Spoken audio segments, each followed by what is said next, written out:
Long days and pleasant nights, fellow travelers along the path of the beam. I am known in this realm as Jaime and Fuego, and if it please you, join me for another installment of Hail to Stephen King, y'all. Yes, that's right, this is a show that I do mostly on Sundays, but occasionally there's like an anniversary episode or something different that I will do celebrating El Rey, as I call the man. Yeah, that's right, Stephen King. And as you can see by the beautiful collection beside me, one row of which is hidden, unfortunately, by this camera, Stephen King is my favorite author for anybody tuning into this broadcast for the very first time. And there's been a lot of interesting stuff that has gone on with the King this past year as far as new adaptations go, as far as new books coming out. I think this is the year where I have read so much Stephen King, it's been insanely mind-boggling. From rereading the entire 8-book Dark Tower series to rereading it, to the entire Mr. Mercedes trilogy, to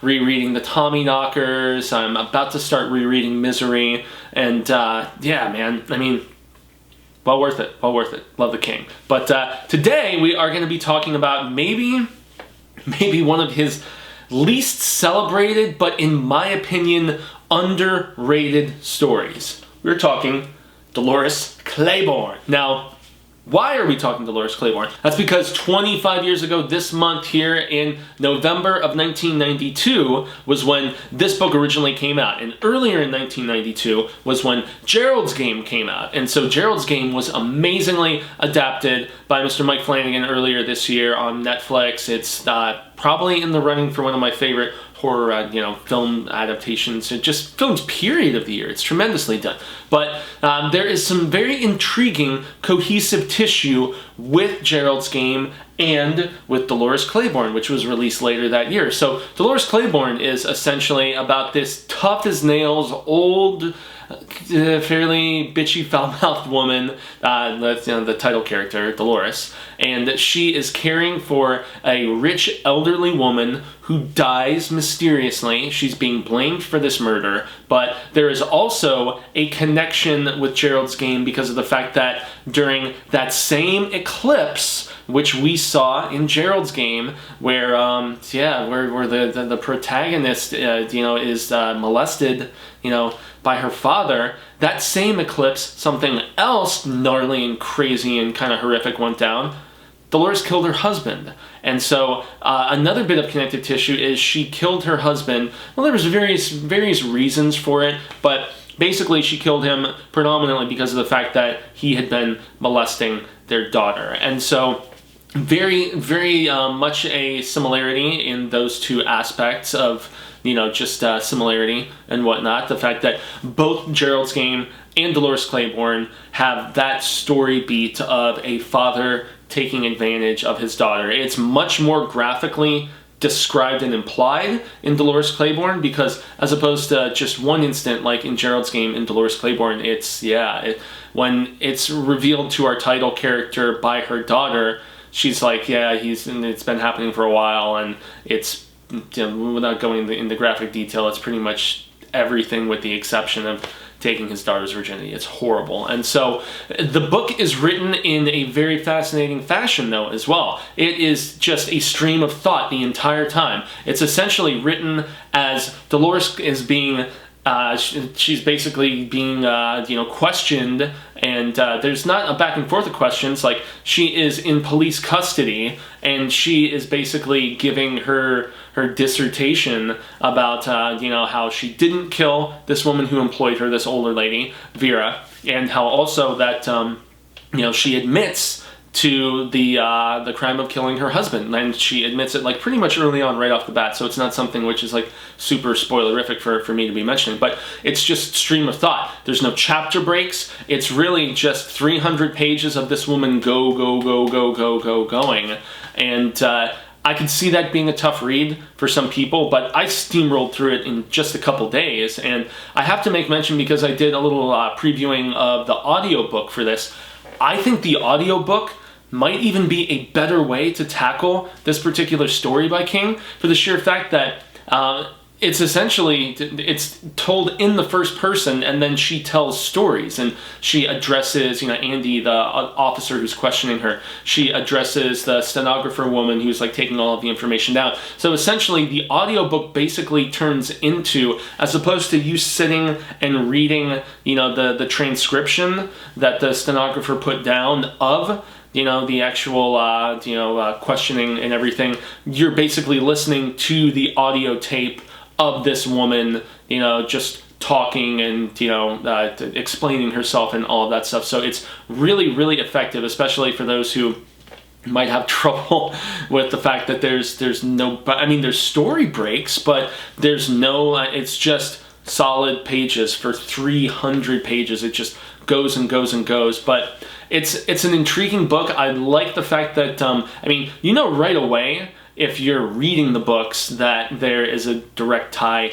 between both Gerald's Game and Dolores Claiborne, because of the fact that when you first open up each of those books, there is a map which shows the area of New England and the Maine area, I guess, where the eclipse is actually going to, you know, properly take its effect and stuff like that in King's Castle Rocky King verse that this goes down. But yeah, very fascinating in that aspect. And there's one scene in Gerald's Game which is brief, where when she's all chained up and stuff, she kind of remembers back to, you know, seeing Dolores. I can't remember if she sees that. She sees her like staring down into the well where her husband has just gone down to. And then in Dolores Claiborne, she essentially just kind of gets some sort of psychic link connection, similar to in the other book with the young girl. And she knows that she's in trouble. She knows that there is that smell of copper and all that. Anybody who's read the book knows what that's about. But yeah, it's just interesting how the characters like almost psychically link up during the eclipse. And you know, younger woman in Gerald's Game, and then obviously older one in Dolores. And so yeah, it's not a bad book. It's very underrated in my opinion. It's, once again, it's not horror. Just like, I'd say Gerald's Game is maybe more horror than Dolores Claiborne is. Dolores Claiborne is definitely more of like a thriller drama of sorts.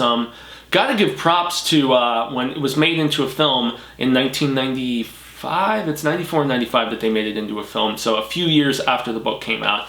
But they cast Kathy Bates as Dolores, and for me that was really impeccable, choice for the team behind the film and stuff. That she was just a few years removed from that iconic term in Misery, where, you know, she's like bashing the shit out of James Caan's legs and all that stuff, but with I think with a baseball bat in the film. I always think of the book where she uses an axe and like cuts off his legs. It's crazy. Spoilers! But yeah, she plays Dolores wonderfully, exactly the way that I kind of pictured her in my head, and it's really, really a hell of a performance. Kathy Bates is a terrific thespian, and so credit to her there. But I could see some fans of the book not necessarily liking this film. Now, this film was done by Castle Rock. It was praised when it initially came out. It didn't get like Misery levels of praise, you know, like Oscars or anything like that. But it was very well received by both casual fans and by, you know, the critic circles and whatnot. But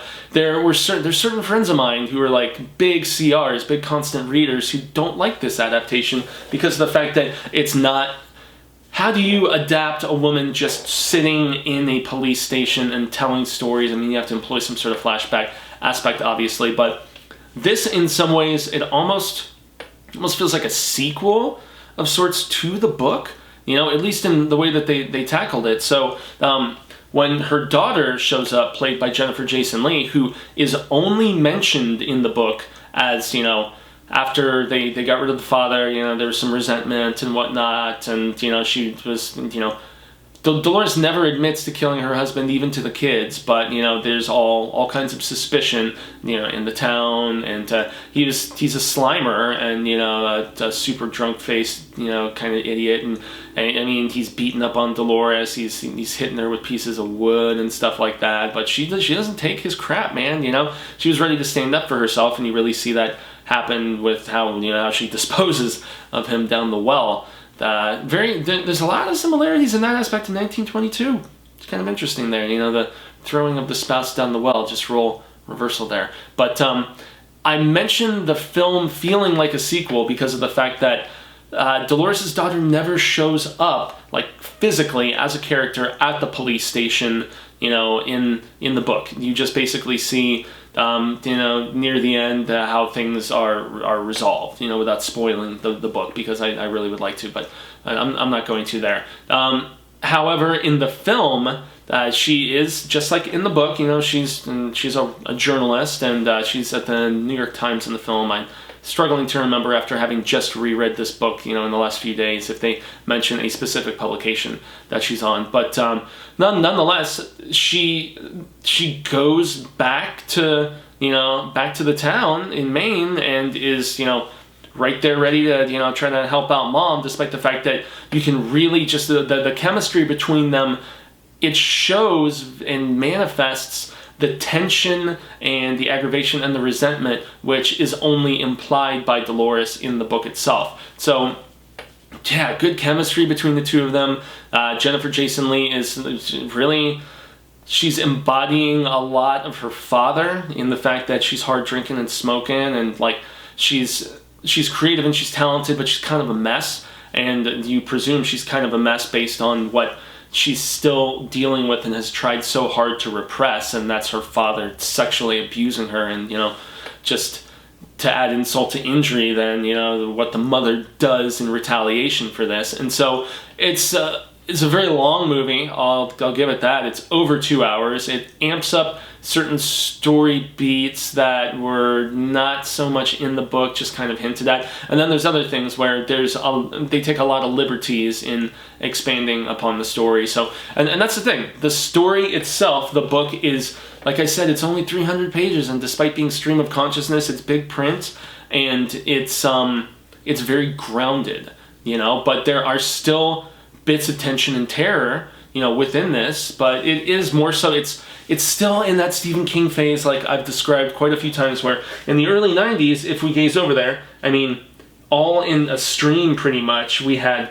Gerald's Game, writing as a woman, we had Dolores Claiborne, writing as a woman, after Nightmares and Dreamscapes, and taking a brief segue with Insomnia, once again, Rose Madder, writing as a woman. So, yeah, and then also Bag of Bones, you know, after Regulators and Desperation. So King, in the 90s, was really, really into this approach. As I've said before, I'm not the biggest fan of Bag of Bones, but I really like Gerald's Game, and Gerald's Game is a very cool companion piece to Dolores Claiborne, man. I gotta say, I think it's really cool the way King connected both of the books. And I mean, if you're just skimming through, you might miss the references, you know. There's only, if I remember, only like one reference in Gerald's Game, and then there's only a few references in the latter bit of Dolores Claiborne. But the movie is very good, but as always, the cliche is that the book is better. Yes, in this instance, it most definitely is. So that's Dolores Claiborne, guys. That came out in 1992. The film version is quite good as well. Very good performances and good cast. And so Kathy Bates, you can rarely go wrong with her being in anything Stephen King related, obviously. So this is a little bit of a shorter one. It's a shorter book, and I don't want to spoil like a supreme amount of this, but I just wanted to let people know that there is, and anyone who enjoyed Gerald's Game a whole lot, you'll probably be just tickled pink and intrigued by the fact that in the same year, in 1992, 25 years ago, Stephen King decided to just expand his universe and all the interconnecting aspects even further in a very cool fashion. So, once again, I have been Jaime and Fuego. I gotta extend a grande gracias to all of you CRs, the constant readers, or just new fans who might be, jumping on the freight train, jumping on Blaine with me to, just do a little bit of Stephen King discussion and love and whatnot. I am about to start rereading Misery, as I think I said earlier in this segment, and that actually, I didn't realize that had its anniversary earlier this year, but since it's another supremely iconic King book hitting its anniversary, man, I mean, Yeah, why not? And for that one, I believe it's actually the 30th anniversary for Misery, because Misery came out the same year as the Tommyknockers, which, if you guys are fans of the Tommyknockers, definitely check out the retro review that I did earlier this year about that book. I discussed the miniseries and I discussed the amazing book. I honestly, upon rereading Tommyknockers, I was hella impressed. It's damn good, and I just earlier on... yeah, it's one that I've really wanted to see remade, and they just keep chattering about it. Cecil and I have had this topic we've wanted to do for a while about, you know, that stuff that needs to be remade and how we would go about it and stuff like that. So that would definitely be on my list, y'all. So, I mean, Fuego, once again, I have been. You can find me on all social media sectors: Twitter, Instagram, Facebook. The YouTube relaunch, I'm thinking, is definitely going to be on the first of the year for Infuegotainment, covering the hottest entertainment with an edge and just expanding the ability of coverage that I can do just beyond the scarific stuff. So make sure to like, share, subscribe to this video, and keep an eye out for more segments of Hail to Stephen King, but all of the stuff here on The Horror Show. If you haven't before, hit that little ding-a-ling bell thing, and then you will be getting notifications about any time a new Hail to Stephen King episode goes up, or a movie review, a trailer reaction, News with Booze, which we do live weekly every Sunday. Yeah, we really are relentless with our coverage because we love you, horror peeps. So until next time, hasta luego, sin amigos. And I am hopeful that it is sooner rather than later. So until then, stay scared and read Stephen King. Dolores Claiborne might surprise you.